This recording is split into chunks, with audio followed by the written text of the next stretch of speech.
This episode brought to you by Chime, the award-winning app and debit card that can save you money today. Also brought to you by Factor, America's #1 ready-to-eat meal kit.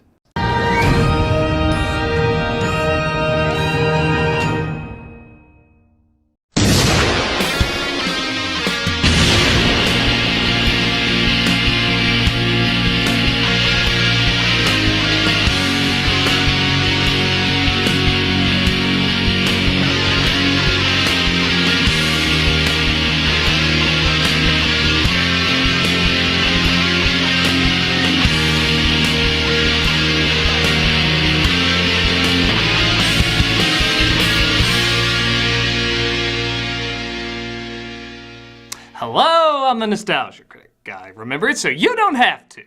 Hard to believe it's been 10 years since the first Twilight movie came out. Since the last Twilight movie came out. Damn, these films are old. 2008, man. That's 15 years since millions of teenage boys were dragged by millions of teenage girls to see a film series that had them scratching their heads saying, "Really? This is what's gonna get me laid?" Girls are stupid. Now let me go watch my equally non-pandering franchise. Did I just say franchise? Did I just make up a good word? Anyway, yeah, boys and girls really like a lot of shit in the past. That's nothing new. But the Twilight franchise was distinctly awful. And what I mean by that is, it seemed to encapsulate every kind of bad there was. Some are so bad they're good, others are just boring. Some try fourth wall humor, others try to play it straight. Some are just harmless fluff, others are some of the most harmful things you could show a young person involving romance. Now yes, this clearly falls into the category of romantic fantasy, not to be taken too seriously, and the generation that grew up with it turned out fine, so I wanted to see if these movies were as awful as I and everyone who memed them remember. After all, over time, the lead actors have proven themselves to be quite talented. Could it be there was something, even the tiniest thing about it, that was legitimately intelligent? No! It's just dumb! Well, let's not waste any time, because Christ, we have a lot of movies for that. Let's start with the original, Twilight.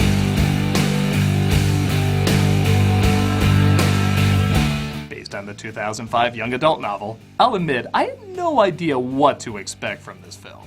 All I knew about the book was that distinct cover and that it was everywhere. I didn't even know it was about vampires or werewolves or whatever. I was pretty much going into it blind. But the book was a big hit and the director seemed to have a decent enough track record. So I walked in with pretty much no expectations. And put simply, I was delightfully amazed at how terrible it was. However, there is a little bit of an asterisk with that. I'll explain in a minute. The setup, Bella Swan, played by Kristen Stewart, moves to a new school in Seattle where she falls in love with a boy named Edward Cullen, played by Robert Pattinson. It's love at first whiff? Oh yeah, these actors can smell how bad this is gonna be. Look, he has wings, it's symbolic. This movie's going places I didn't think it would dare! Edward reveals himself to be a vampire. Yeah, I was shocked by that too. And despite trying to keep his distance, he has a strong need to instantly protect Bella. I feel very protective of you. Yep, they barely have a conversation, yet he sees himself as Mario to her Peach. You're really gonna regret that after 5 movies, but we'll get to that too. Bella reacts to this the same way she reacts to everything with no reaction, and she discovers that not only is Edward 108 years young, but he and his vampire family feast on animals rather than humans, and rather than die in the sunlight, they sparkle like a giant lip gloss. It's like diamonds. You're beautiful. Are we sure Stephanie Meyer wasn't an AI specifically writing for teen girls? This is the skin of a killer, Bella. Sparkle, sparkle! You're not worthy of that meme. When a bunch of bad vampires get a literal scent of this, the war is on to stop their romance, resulting in all of the baddies getting killed off except for one who vows revenge. I wanted to kill you. I've never wanted a human's blood so much in my life. I trust you. What? Okay, so this is a very easy film to rip apart, and when I first saw it, I told all my friends, you have to see how bad it is. The terrible writing, the stilted acting, the laughably bad wire work. This scene. It's a laugh riot. If you don't know all this going in. You see, by the time my friends got around to watching it, they already heard about the sparkling skin, the fan fiction premise, the emotionless performances. Because of that, they found it really boring. And yeah, it really is. If you go into this completely blind, it's a definite so bad it's good movie. But if you already know the memes and what happens in it, the film is honestly very dull to look at and listen to. The only thing that's kind of entertaining is how they make the mother of all dysfunctional couples try to sound romantic. How did you get in here? The window? I like watching you sleep. I just like to watch you guys. I love you and Johnny. Yeah, sure, throw that on there. So yes, there is a lot that's bad about this movie, but it's not an insane kind of bad if you know what you're getting going in. That's where New Moon comes in.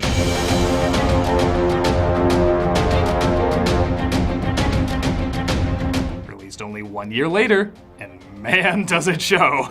New Moon officially creates the love triangle that horny girls convince themselves they could be in the middle of. Team Edward versus Team Jacob. Played by Taylor Lautner. Oh my god. Forgot that's the hair he originally had. Yeah, looks good on you, man. Looks really great. He drops it, right? Okay, phew. Though you seem to be missing something else. Was your long hair glued to all your shirts?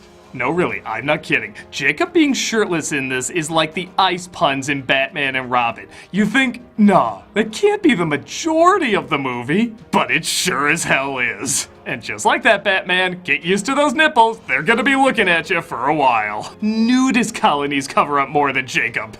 So, okay, Bella and Edward are living blandly ever after until the unthinkable happens. Bella gets a cut, causing the vampires to go crazy. Wait, that's not unthinkable, that's incredibly thinkable. Like, day one, you should have been concerned about this. You know you're vampires, right? Anyway, this is enough for Edward to break up with Bella and move away. Yeah, most of the movie, these two aren't even together. You just don't belong in my world, Bella. I belong with you. No, you don't. I know Stewart got a lot of flack for her acting in this, and rightfully so, but honestly, Pattinson is just as bad. And yeah, I know, they were young, they hit something that caught on, and they wrote it out to good movies eventually, but I'm not gonna pretend because he was in The Lighthouse, this magically becomes good. He's supposed to break up with her and, I guess, pretend like he doesn't love her, but he has to act bad enough so the girls in the audience can catch on that he doesn't mean it, which just makes the acting worse. I don't want you to come. You're just not good for me. But if it's not too much to ask. Not too much to ask! You literally just broke up with her! Do any of these people? Don't do anything reckless. This is the last time you'll ever see me. What tone is he even going for here? It's like he's trying to be good at being bad, which just turned out bad, so he's like, screw it, I don't even care how I'm saying this line. Goodbye. Just say cut already. The reason he doesn't want her to do anything reckless is, get this, whenever her life is in danger, his spirit appears. So you guessed it, she repeatedly crashes vehicles and jumps off cliffs just to get Edward's attention. So you know, kids, if things don't work out with your high school sweetheart, like most young love goes, it's not that he was your perfect mate, it's that yes he is, he just needs convincing. He said no, well just Wile E. Coyote yourself back into his heart. What's the worst that could happen? You die? So Edward thinks she's dead and is about to expose himself to sunlight in front of a crowd. Oh no, he'll explode! Oh wait, he'll just sparkle, that's right. But people will know vampires are real! Good. Don't really see why this is a secret. I mean, you eat animals like other people eat animals, and hell, medical technology has come a long way and maybe can help. You know, maybe staying in the shadows was wrong. Come on out and let the world see who you really are. No! Bella saves Edward from exposing himself. Not that enough of him wasn't exposed already. And the Vampire High Council, led by Michael Sheen bullshitting his way to the easiest paycheck he ever got, says they can be together. Well, there's only one way to follow up this rickety love roller coaster of endless misery. Marry me, Bella. What? You assholes were barely together in this movie! She spent more time with Jacob, who I'll admit outside the father is the only character I legit feel sympathy for. The whole film he's trying to be kind and help Bella out, and all she does is act like she wants him and then acts like she doesn't. Sure, he's way too confident in his body image, but he was there for her. For whatever baffling reason, he wanted to help her despite being bonkers cuckoo bananas. But the insane choices these people make are way too nutty not to find funny. It's not laugh out loud hilarious, but it's so hypnotically awful, it can be quite entertaining. Unlike its 2010 follow-up, Eclipse.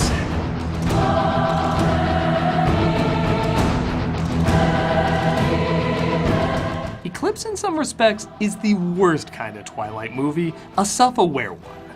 And to make it even worse, it's not that bad at it. You see, the director of this ended up acquiring a pretty interesting resume, and this is the first film where you got the feeling everyone involved knew they were making crap.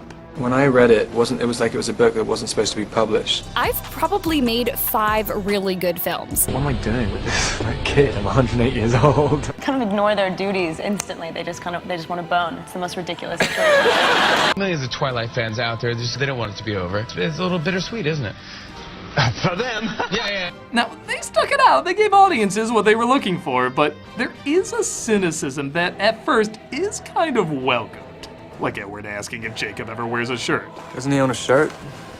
Or Jacob warming up Bella because Edward has no body heat, saying, Let's face it, I am hotter than you. There's even a graduation speech pretty much saying high schoolers are dumb and get into a lot of stupid things, so go easy on them. This is the time to make mistakes. Fall in love, change your mind, and change it again. Nothing great, but in terms of Twilight writing, this is Rick and Morty self-awareness. It's the most competently done, and therefore the least interesting. But it's still pretty damn bad. The film opens with Bella denying Edward's proposal. Oh, sorry, was he moving too fast for you, Miss Jump Off a Cliff if he doesn't look at me? And he keeps asking over and over like a 5-year-old who has a crush on his babysitter. Marry me. Marry me. I can't. Marry me. But oh no, Jacob called dibs and he wants her.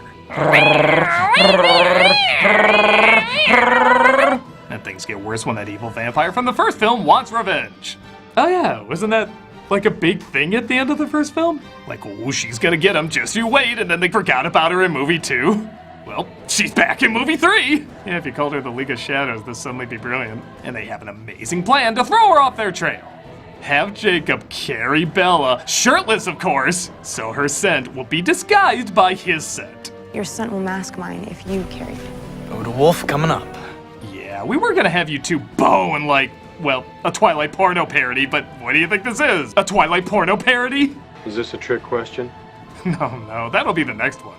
They do end up defeating the evil vampire after Bella cock teases Jacob some more. Kiss me! I'm asking you to kiss me. You know, screw these two camps. I'm setting up a Team Sanity tent. But ultimately, she goes with Edward and agrees to marry him. Don't cry, Jacob. You're kind of escaping a cult. I don't know, everyone in these movies acts so batshit crazy. The further you get away from him, the healthier you're probably gonna be. But unfortunately, we can't get away as we have to partake in the absolute worst of the bunch. Oh, you better take a break. I have to prepare for this.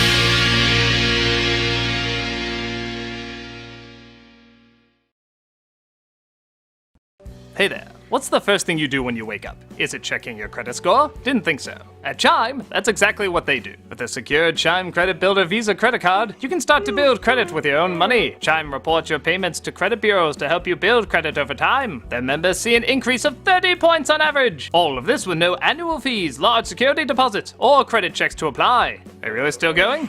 Please stop. You're gonna... Oh, get me okay. So, start your credit journey with Chime. Sign up takes only 2 minutes and doesn't affect your credit score. Get started at chime.com/nostalgia. That's chime.com/nostalgia. Still going with that, I see. Well, it's rubbing off on me again. Okay, I'm gonna let this fast person talk while I want some more. The Chime Credit Builder Visa credit card is issued by Stripe Bank and pursuant to a license from Visa USA. Chime checking account and $200 qualifying direct deposit required to apply for the secure Chime Credit Builder Visa credit card. Regular on-time payment history can have a positive impact on your credit score. Impact to score may vary and some user scores may not improve. Out-of-network ATM withdrawal fees may apply except at Money Pass ATMs in a 7-Eleven or any Allpoint or Visa Plus Alliance ATM. Okay, seriously, stop. You're causing the place to come down. Good gracious, I didn't know yawns could do that. Let's get to the next one. Factor, this new year you've got goals, and Factor is here to help you achieve each and every one of them. Our place is exploding, can yawns do that? Alright, double time, fuel up fast with ready-to-eat, nutritious meals delivered straight to your door, leaving you time and energy to tackle everything on your to-do list. Achieve and maintain your 2023 goals with Factor. Get America's #1 ready-to-eat meal kit and start saving time, eating well, and living your best year yet. Oh my god, my grandma lived there! Goodbye, Granny!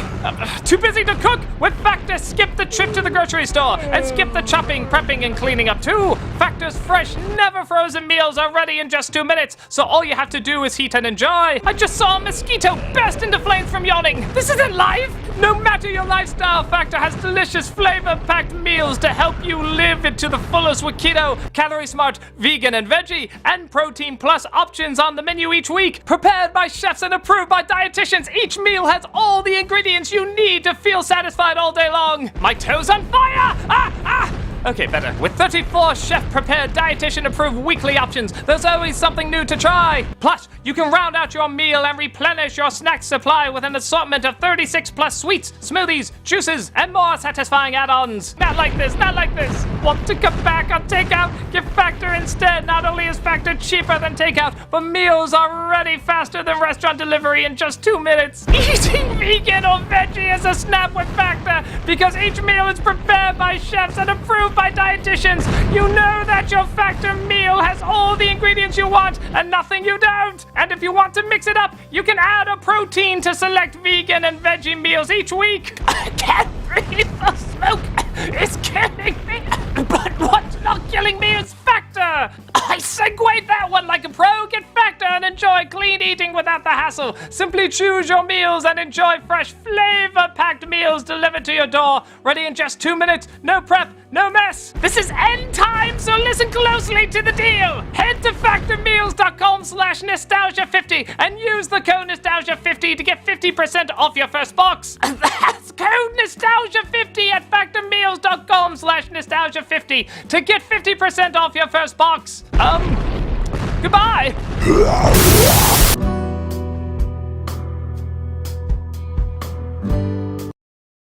Check out Doug playing Miles Morales every Friday on Twitch. We also have content here 5 days a week. Hope to see you there.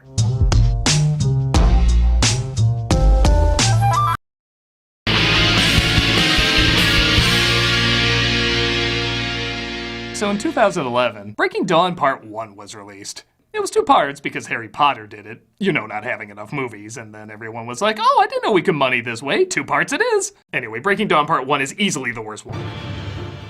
It has its dumb, laughably idiotic moments like the others, but it's also crazy unpleasant. Like, who the hell would go back and watch this a second time?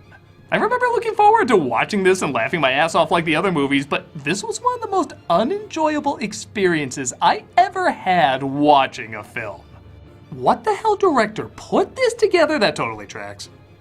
So it opens with Edward and Bella getting married, and her dream of becoming a vampire, kinda, is about to happen. Yeah, I forgot to mention, she really wants to be bitten by Edward and live forever. So, you know, all you teens afraid of death, you should be. Live forever, throw yourself off a cliff. Either works, these movies are garbage. Anyway, Edward takes her to see the boy who tried to steal her away. Cause you know, it's a sign of real love. Everything's perfect now. They dance in the most awkward of silences.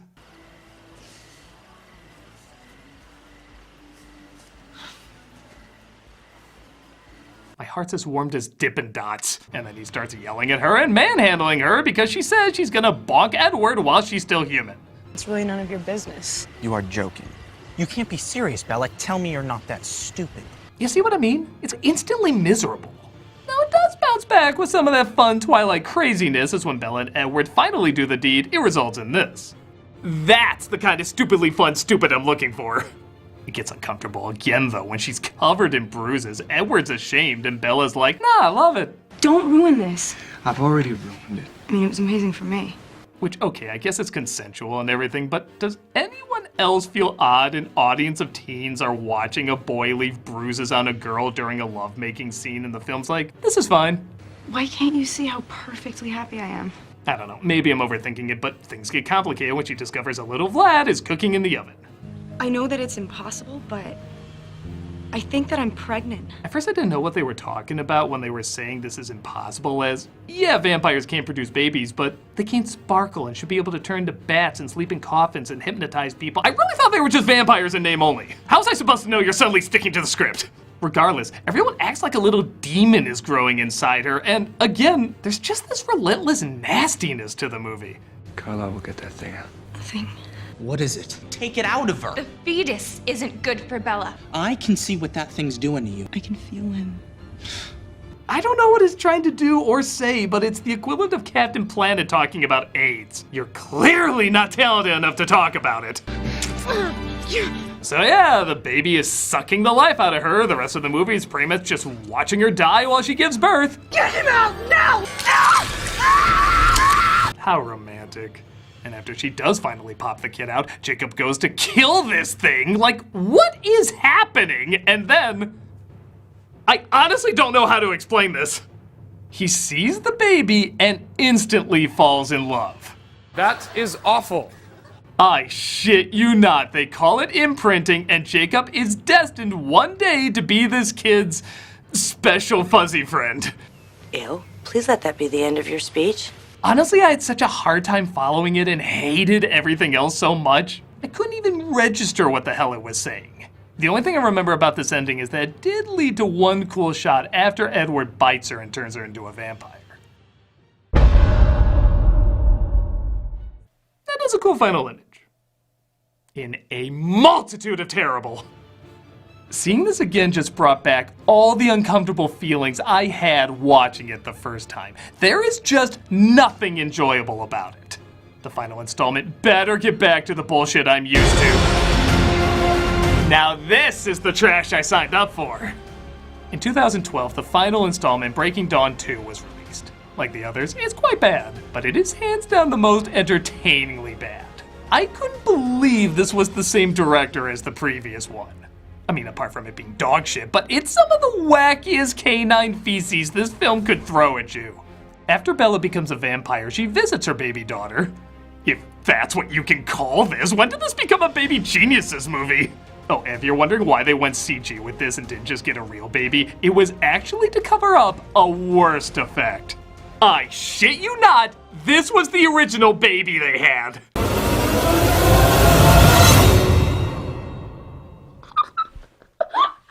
I'm instantly in love with this movie. Can I imprint on this film? I'm instantly in love with this movie. Speaking of which, Jacob tells Bella he imprinted on her, or she imprinted on him. You imprinted on my daughter? It wasn't my choice. I'm still not following this, but I'm pretty sure saying that doesn't make things better. And for whatever reason, he calls her Nessie. It was Nessie who wanted me there. You nicknamed my daughter after the Loch Ness Monster? What the hell am I watching? Despite her real name being... Renesmee. Go back to calling her the Loch Ness Monster. Nessie starts growing at a rapid pace. Hey, Jacob, you'll be able to get that in about a year's time. Yeah, okay, this is pretty creepy. But the Vampire Council hears about the child and decides she must be killed. The whole film is basically building up this big battle and at long last using some of the money these movies made to go into its effects. You know, after a while. And it pays off in a big showdown. Young Belle. Now keep in mind, Michael Sheen is already acting pretty odd in this, even by Twilight standards. But when they bring Nessie over, he gives a reaction, I'm just gonna say it, justifies all of these terrible movies' existence. Do me. Do me right now, movie. We'll do it on the death. Draw me like one of your French girls! What in all of cinematic history was that? I burst out laughing in the theater and half the audience joined me. Even Twilight fans couldn't believe they were seeing what they were seeing. That cackle has brought me so much joy over the years. If I'm ever in a bad mood, I just put that on and it's like instant better. The only thing to make this even more amazing is an interview Sheen did where, no joke, I had to rewind this to make sure I heard what I heard. The one that's in this film is actually probably the most subtle, toned down version of the ones that we did on set. What the hell did he do in those other takes? Was he like,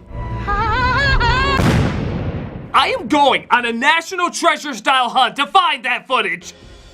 As if things couldn't possibly get any crazier, it breaks out one of the silliest, wackiest, but also crazily entertaining fights I've seen in anything. Limbs are flying, heads are being ripped off, the friggin' earth opens up. Absolutely none of it looks real, but that just adds to the craziness. It's like an Asylum-style Marvel movie. Where was all of this in the other films? All of this fun seems too good to be true, and wouldn't you know it, it is. Yep, none of that happened. It's all just a vision to show what would happen if the leader of the council attacks. No kidding, it was the first time in all my screenings of these movies I actually heard the audience boo a little. It took 5 films, but we got there. As if that wasn't enough, these random vampires from somewhere else show up and say, human vampire babies are totally a thing. It's cool. I am half human, half vampire. Things that could have been brought to my attention yesterday! So the council pisses off and Edward and Bella live happily ever after waiting for Jacob to bone their kid. Should I start calling you Dad? No. Thanks. Never show that edit again. This movie is so out of its mind, it's hard to believe it's a Twilight movie. Yes, the others are stupid, but this one has life, energy, and effects that clearly can't keep up with that life and energy, but in a weird way that kind of gives it even more life and energy. It is the best kind of bad to end this series on. And with all that said, by God, this series is terrible. But is there any harm in showing it to younger people? Well, I personally think so, as its messages are horrendous. But then again, I didn't really see an increase of girls tossing themselves off cliffs so their boyfriends can simp for them. Maybe it's to some audiences like what old Disney films are to me. They're fairy tales. You're not supposed to literally find your true love in 3 days. It's an abbreviated and exaggerated story. That's what fairy tales are. Maybe that's the mindset younger people had watching this, but it probably goes without saying, this is no Snow White. These are absolute garbage movies, but they can be laughable garbage, and I guess do reflect a time when this is what young people were looking for in a romantic fantasy. We all have our crap we grew up with, but it is definitely crap. And as long as we don't take it too seriously, maybe we can look back and cringe, chuckle, and yes, grow away from it. I am finding those outtakes. I'm the Nostalgia Critic guy, remember it so you don't have to.